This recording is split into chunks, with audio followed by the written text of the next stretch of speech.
चापलूस, जालसाज, बेवफा, बदचलन, दो मुंह वाला, बेगैरत, मुनाफिक।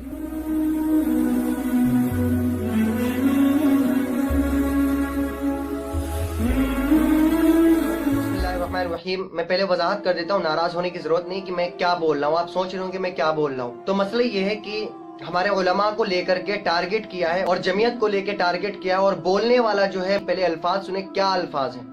चापलूस, चुगलसाज, चालबाज, मुनाफिक, दो मुंह वाला, बेगैरत, रद्द-ए-सियाह, खाइन, बेवफा, बदचलन, बदख्वाह, कासालेस, दरोग गो, झूठी तावीलें करने वाला, बदअहद, मुआहिदा शिकन, बदजबान, बदकलाम, मारे आस्तीन, शर्म हया से आरी, जाती मफाद के लिए कौम का सौदा करने वाला, कौम को धोखा देने वाला, कौम की उम्मीदों पर न उतरने वाला, अपने मतलब की तकमील के लिए किसी भी हद तक जाने वाला, बादशाह वक्त को सजदा करने वाला, चंद टकों की खातिर पूरी कौम को रुसवा करने वाला, कौम को बीच मझधार में छोड़कर अपना फायदा ढूंढने वाला, कौम को उल्लू बनाने वाला, उसे बेवकूफ समझकर पीठ में छुरा घोंपने वाला। तो ये वो अल्फाज हैं जिनके जरिए हमारे उलमा को और ख़ास तौर से हमारी तंजीम को जो है वो निशाना बनाया गया है। और इसका बोलने वाला कौन है मैं नाम नहीं बताऊंगा, लेकिन आप ये पढ़ सकते हैं, नाम खुद ही पढ़ लें। अब ये बताएं कि जो इतना ज़्यादा इतना गलत बोल रहा है, इसने अपनी तरबियत का खुद ही मुजाहरा कर दिया कि इसके वालिदैन ने इसको क्या सिखाया है, और इसने जो इल्म हासिल किया है उसकी भी औकात इसने बता दी। मेरी बात गौर से सुने कि जहां तक जमीयत का सवाल है, मैं भी बास फैसलों से एतराज करता हूं, लेकिन जमीयत ना होती हिंदुस्तान में तो आज तुम अपने वजूद पे भी शर्म करते। सारी जिम्मेदारी क्या जमीयत उलमा हिंद की है? सारी जिम्मेदारी उलमा की है। तुम कुछ ना करो, याद रखना कि अमीर के सर पे अल्लाह की खास रहमत होती है, खास हाथ होता है अल्लाह का, लेकिन जब आवाम बदचलन हो तो फिर अमीर का भी कोई साथ नहीं देता है। आप ये बताएं आपके पास असबाब क्या है? फजल इलाही पे तवक्कुल करके निकल पड़ना ठीक है, अच्छी बात है। आपके पास असबाब क्या है? कोई सबब आप बताएं। आपके पास तैयारी क्या है? आपके पास क्या तैयारी है कि आप किसी से मुकाबला करें जो आपसे मुकाबला करे? जबान हिलाने में कुछ नहीं लगता है।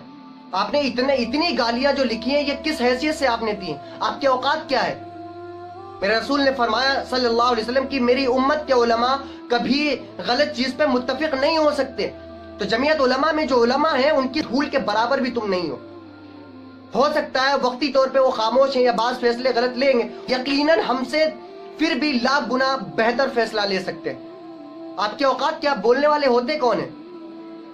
आप कुछ ना करें, अल्लाह की मदद जब तक अमीर के साथ नहीं होगी, अमीर क्या करेगा? बेहयाई आपके अंदर, जिना आपके अंदर, सुन्नतों का जनाजा निकालना आपके अंदर, दाढ़ी आपके चेहरे पर नहीं, बदगोई आप करते हैं, गालियां आप देते हैं, नमाजें आप छोड़ते हैं, और सारा भांडा फोड़ेंगे आप अमीरों के ऊपर, सारा भांडा आप फोड़ेंगे जमीयत के ऊपर, सारा भांडा फोड़ेंगे कायद के ऊपर। आप बताएं आपने आज तक कौम के लिए क्या किया है? आपने आज तक एक रुपया जमीयत को दिया है जो आप भौंक रहे बैठे बैठे घर पे? और ये याद रखना कि जब बात आए, फुकाहा ने लिखा कि जब बात नामूसे रिसालत की आए तो हर फर्द के ऊपर, यानी उम्मत के हर फर्द के ऊपर, हर मुसलमान के ऊपर फर्ज आयन है उसका दिफा करना। तो जाओ अकेले बांधो सर पे कफन, निकलो। हिम्मत है नहीं ना तो जबान बंद रखो। फिर याद रखना, जब तक मजमूई तौर पे आप कदम नहीं उठाएंगे तब तक कुछ नहीं हो सकता। सिर्फ उलमा की जिम्मेदारी नहीं है नामूसे रिसालत पे बोलने की, या सिर्फ उलमा ही मुसलमान है, आप मुसलमान नहीं है। आपको शर्म नहीं आती बोलते हुए? उम्मत का आप हाल देखें क्या है, नमाज से कितनी दूर, कुरान से कितनी दूर, सुन्नतों से कितनी दूर, और हर एतबार से इस्लाम को हमने पीछे ढकेल दिया। काम हम गलत करते हैं, बदनाम इस्लाम होता है। इस्लाम की जो तनज़्ज़ुली, जो हमारे दीन के ऊपर जो पाबंदियां आयद की जा रही हैं, वो हमारी गलतियों की वजह से की जा रही हैं। जो हमारे साथ मजालिम हो रहे वो हमारी वजह से हो रहे। कभी आज तक ऐसा हुआ कि आपने तहज्जुद में उठ के दुआ की हो कि अल्लाह हमारे कायद की मदद फरमा, उनकी नुसरत फरमा?